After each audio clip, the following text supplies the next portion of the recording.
dark blonde hair, and perfectly kissable lips. The attraction had been immediate and overwhelming, and she'd lingered outside after the auction to light a cigarette in the bitter winter chill, hoping for another glimpse of him. 2 puffs in, she had begun to try to talk her naive and giddy self down. Malcolm's accent and business card agreed. He was American. Whether he was in France for business or pleasure, he wouldn't be there long. Casual flirting was as close as she could afford to get. She dropped the barely charred cigarette on the cobblestone sidewalk and crushed it under the heel of her black Kerrel boot, trying to stamp out any attraction to Malcolm along with it. Instead, the stiletto had promptly snapped off.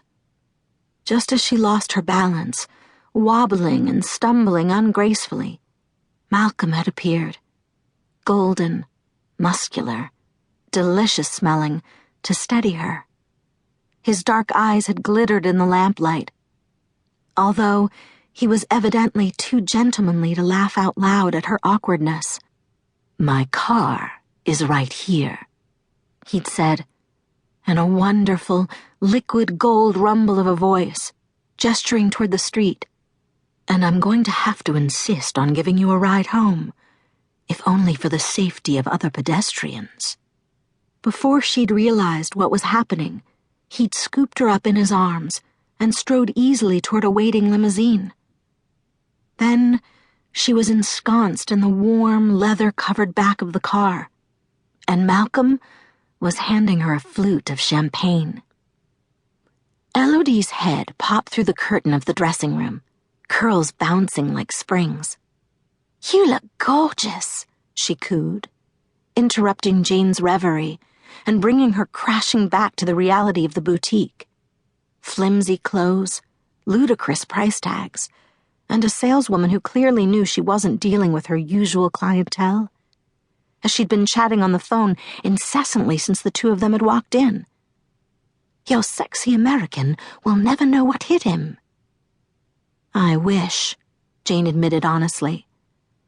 "At least then we'd be even." She'd done her share of dating, naturally.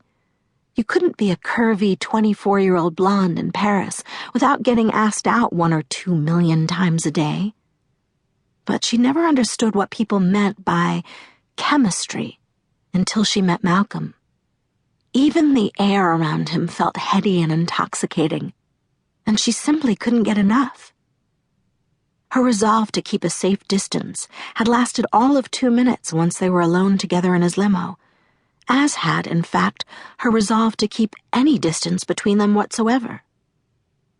Then she had been on the sidewalk, and the car was a pair of red lights vanishing around the corner, and the street light above her head had blown out with a rather spectacular shower of sparks that seemed to capture her frustration quite perfectly.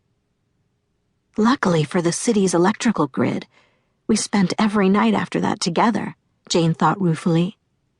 She and electronics had always had an uneasy relationship.